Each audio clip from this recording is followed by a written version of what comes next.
Um ótimo dia a todos os estudantes, pesquisadores, conhecedores das Escrituras e também um forte abraço àqueles que passam pela primeira vez no canal. Hoje nós vamos falar a respeito daquela grande reunião que teve antes da calamidade, quando os Elohim se reuniram e decidiram qual seria a trajetória do homem na Terra. Será que as Escrituras bíblicas elas seguem fielmente o que está escrito nas tábuas sumerianas de onde foi plagiado? Ou existe um dedo religioso naquele meio? Mas antes de entrarmos nesse detalhe, eu peço que se você não se inscreveu no canal, que se inscreva, ative o sininho das notificações, dê o seu joinha que é muito importante, compartilhe esse vídeo e nos siga no Instagram. Deixe ali a sua pergunta no direct e fique até o final.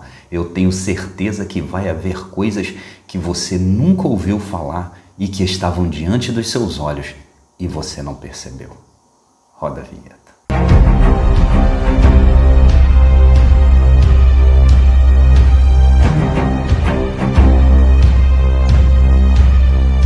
Nós vimos nos vídeos anteriores que a Terra estava um caos. Os Igigi, aqueles que nós conhecemos como os anjos, eles tinham possuído as filhas dos homens, pegaram ela para si como mulheres e elas tiveram gigantes. Esses gigantes eles começaram a devorar tudo o que havia na terra até chegar a um ponto de cometer o canibalismo. Só que diante dessas calamidades que haviam na terra, Enlil decidiu que o homem não vivesse mais. Ele por si próprio tomou a decisão, como ele era o senhor do mandato, reúne as outras divindades e as tábuas sumerianas diz o seguinte: Enlil estava muito incomodado com a união dos Igigi e as filhas dos terrestres. Enlil estava muito turbado com os esponsais de Marduk com uma mulher terrestre.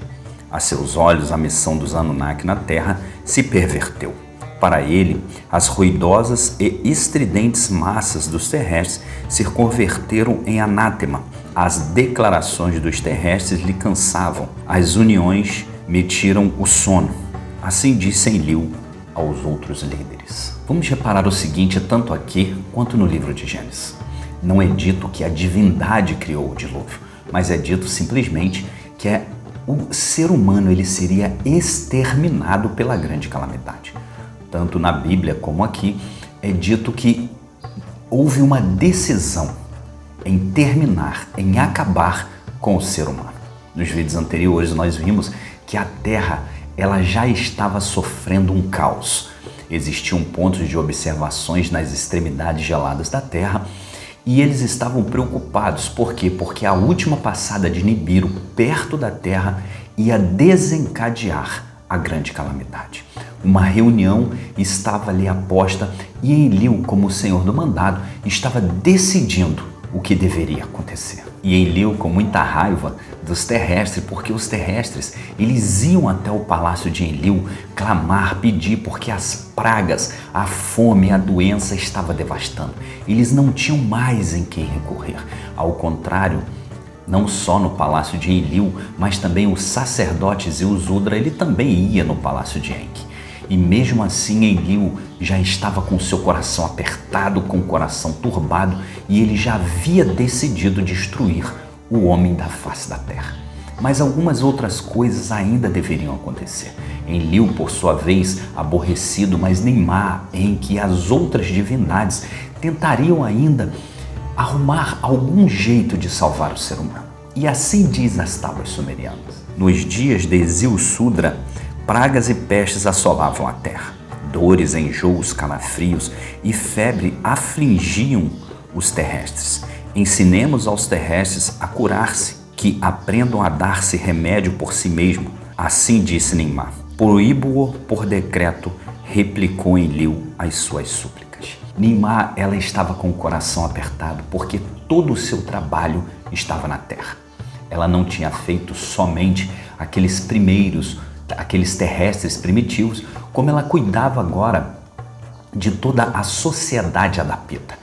E ela, junto com as outras curandeiras, aquelas que conhecemos como enfermeiras, elas sempre curavam, elas sempre ajudavam os terrestres e Agora para Enlil ela falava, deixa a gente ensinar como eles se curem por si próprios. Deixa a gente ensinar para ele como que eles podem fazer os remédios, como que eles podem se livrar das dores. Mas Enlil categoricamente disse, não, eu te proíbo por decreto. E Nimar nada podia fazer porque Enlil era o senhor do mandado. Era a época dele governar. Ele era o rei da terra naquele momento. Então Nimar nada podia fazer. Mas não só Nimar, Enki também. Enki, que ajudou na elaboração dos primeiros terrestres, aquele que copulou para ter os Adapitas, ele queria salvar os seus filhos, os seus netos, toda a sua descendência. Ele estava ali também com o coração em suas mãos, porque ele queria ver uma modificação sobre isso. E assim diz as tábuas sumerianas. Nas terras onde se estenderam os terrestres, não emanam as águas das suas fontes. A terra fechou a sua matriz, não brota vegetação.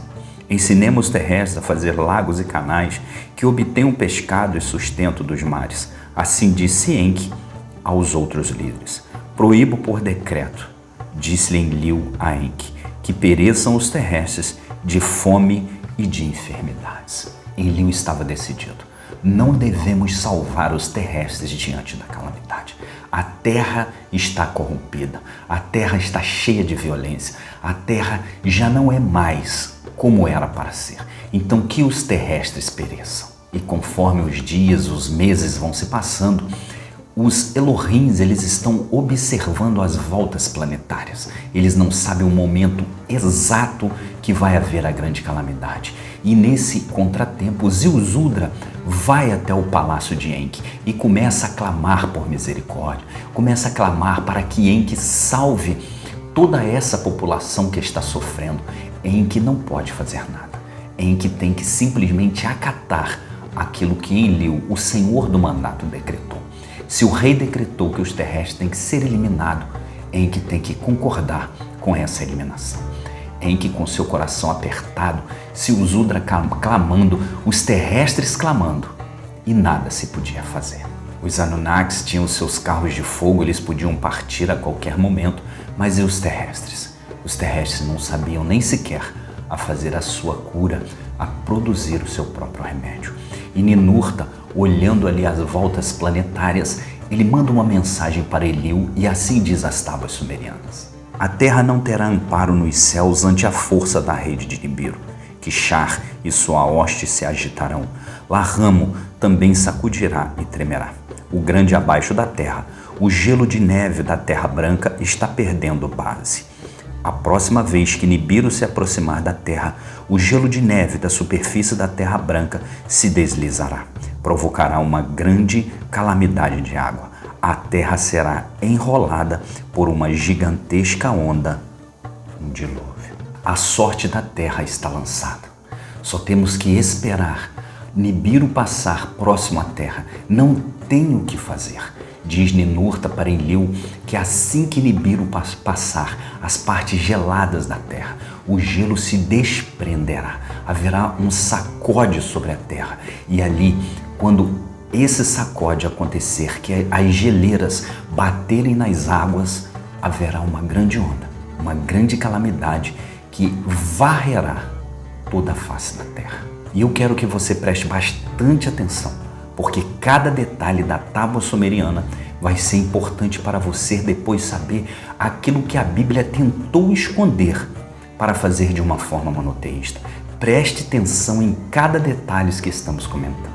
Eu disse uma vez e volto a dizer, quando vocês lerem a Bíblia, leem de forma acadêmica, não leem com aquela mente religiosa, porque quando você bota essa mente religiosa, você vê dentro das escrituras aquilo que a religião quer que você vê. Quando você estuda a Bíblia de forma acadêmica, como nós vamos ver agora, você consegue enxergar aquilo que as religiões tentam tampar de maneira sutil, de forma sutil, mas você consegue ali tirar o que é religião e o que é historicidade. Passamos a ler o relato do livro de Gênesis, capítulo 6, versículo 6, que diz assim: Então arrependeu-se o Senhor de haver feito o homem sobre a terra e pesou-lhe em seu coração. Neste versículo já começa os problemas e a gafe dos religiosos. A teologia cristã, ela diz que Deus é um Deus perfeito, que Ele é um Deus que não existe falhas de forma alguma. Porém, os textos da Bíblia, eles sempre se contradizem entre si. Esse texto, por exemplo, ele diz que Deus se arrependeu de ter feito o homem sobre a terra. Mas será que um Deus perfeito não saberia que o homem haveria de pecar? Mas será que um Deus perfeito não saberia que toda essa calamidade haveria de vir sobre a terra? Será que um Deus perfeito não saberia que os anjos haveriam de possuir a filha dos homens? Será que um Deus perfeito não saberia até que ponto iria? Mas diz o livro de Gênesis, capítulo 6, versículo 6, que Deus se arrependeu. Será que um Deus perfeito se arrepende? Algumas pessoas dizem, não, isso é normal. Mas vamos ler o que o livro de Números, capítulo 23, versículo 29 diz. Deus não é homem para que minta, nem filho do homem para que se arrependa. Porventura diria ele não faria, ou falaria e não confirmaria. Aqui já existe o problema. Se foi o mesmo Deus que inspirou o livro de Gênesis, inspirou também os escritores de Números, como que ele pode dizer que ele é um Deus que não se arrepende? E para o Gênesis, o escritor do livro de Gênesis, ele diz que ele se arrepende. Seria um Deus da contradição? É simplesmente porque quando os religiosos tentam espiritualizar tudo, começam os problemas do texto. O escritor do livro de Gênesis, quando ele escreveu sobre Deus, ele escreveu aquilo que ele achava que Deus era. O escritor do livro de Números, ele escreveu aquilo que ele achava. Então, por aqui nós já vemos que realmente não houve inspiração. Por quê? Porque existe aqui textos das contradições. Mas voltemos aos textos da calamidade.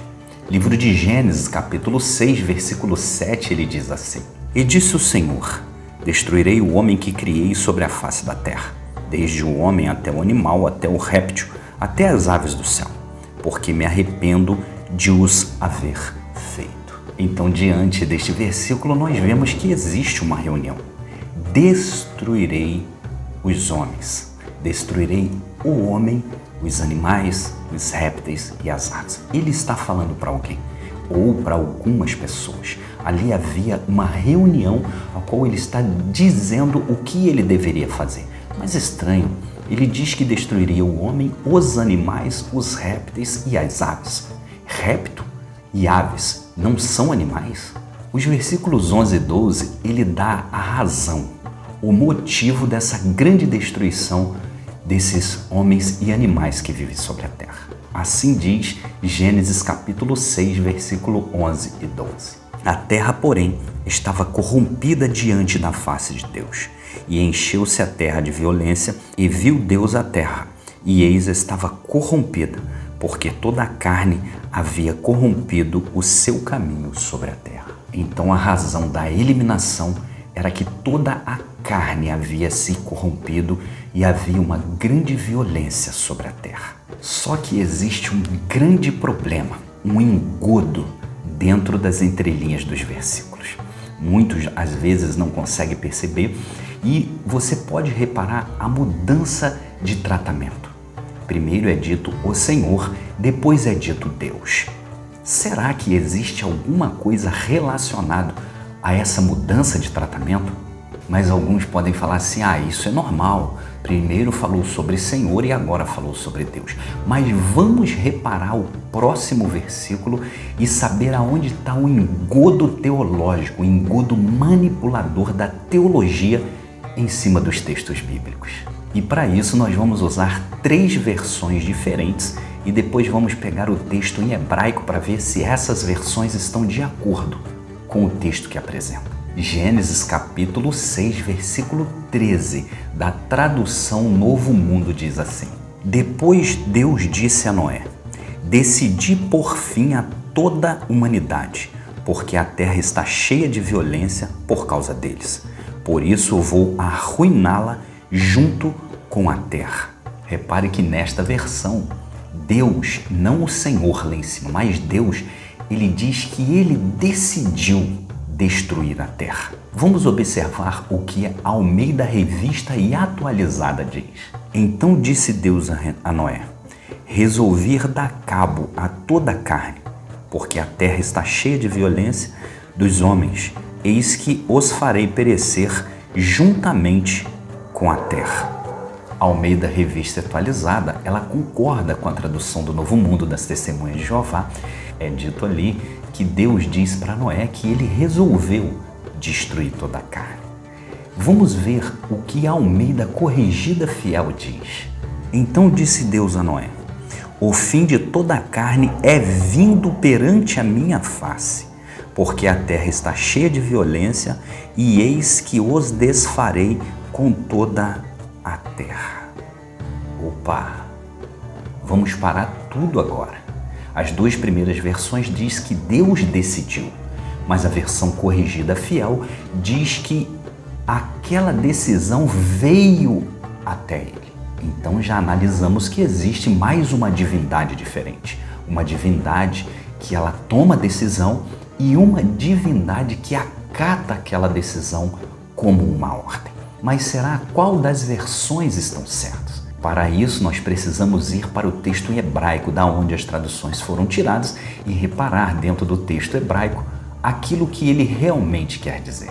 Assim diz o texto em hebraico: então disse Deus a Noé: o fim de toda a carne é vindo perante a minha face. Então, pelo texto em hebraico, da onde as versões são retiradas, nós vemos que existe pelo menos já duas divindades. Uma divindade que decide fazer o que ele quer por ser o governante da terra, e o outro que recebe aquela ordem e ele tem que acatar sobre aquela destruição. Vimos de forma clara duas divindades de formas diferentes. Um politeísmo de deuses decidindo o curso da terra. Mas as mentes monoteístas, elas têm que encaixar palavras para dizer que é um Deus só. Só que quando nós analisamos o texto em hebraico, nós vamos analisar que existem duas divindades de referência. Vamos analisar o que o texto em hebraico diz. Gênesis 6, versículo 7 diz assim: disse o Senhor, destruirei. Aqui claramente mostra o tetragrama. Já Gênesis, no capítulo 6, versículos 13, diz assim: então disse Elohim a Noé. Aqui já não é o tetragrama que fala com Noé. Aqui já é Elohim que fala com Noé. E quando Elohim diz a Noé, ele fala que a destruição da terra é chegado à face dele. Em resumo, o Senhor que decidiu destruir a humanidade é o tetragrama, e o Senhor que recebeu aquela notícia é Elohim. Um politeísmo de ao menos dois deuses. E quando nós lemos esse texto em hebraico, nós percebemos que, segundo as tábuas sumerianas, Enlil, ele decide destruir. E Enki, ao receber esta palavra, ele acata, ele aceita. Por quê? Porque Enlil é o senhor do mandato. Segundo as tábuas sumerianas, ele até tenta fazer com que Enlil volte, mude de posição, mas Enlil decide realmente destruir. Observe e repare, nem o livro de Gênesis diz que foi Deus que mandou o dilúvio. Tanto as tábuas sumerianas quanto o livro de Gênesis diz que o Senhor, ele decidiu destruir o homem. E ali, segundo as tábuas, aproveitou a grande calamidade da gravidade da terra. Quando olhamos as traduções religiosas, nós percebemos a manipulação de textos para fundamentar um monoteísmo. Sempre que vocês lerem a Bíblia, desconfiem da mudança de parâmetro, desconfiem da mudança de palavras, desconfiem dos contextos ali existentes, façam comparações entre as Bíblias, vê se realmente se uma quer dizer a mesma coisa que a outra, porque cada tradução vai puxar a sardinha para a sua própria religião. Estude as Escrituras de forma acadêmica, para que você não seja enganado. E agora que o destino da terra já está traçado, a reunião ela já foi colocada. Enlil decidiu: vamos destruir o homem, o animal, o réptil e as aves. Vamos exterminá-los da face da terra. Então já está pré-determinado. Mas como agora vai ser a escolha de Noé? Como vai ser a decisão para que Noé ele faça uma grande teba? Como vai ser o chamado de Noé para essa grande tarefa? Seleção de duas espécies, macho e fêmea? Quem selecionou isso? Como vai ser colocado isso? É o tema dos próximos vídeos. Não perca nenhum vídeo dessa sequência. Nós vamos falar detalhes por detalhe de tudo o que aconteceu no dilúvio, segundo as tábuas sumerianas e segundo a Bíblia, não segundo a religiosidade. Por isso eu te peço que, se você não se inscreveu no canal, que se inscreva. Ative o sininho das notificações, dê o seu joinha, que é muito importante, compartilhe esse vídeo e nos siga no Instagram. Deixe ali a sua pergunta no direct. Eu me chamo Rony Leal. Um grande abraço e até a próxima.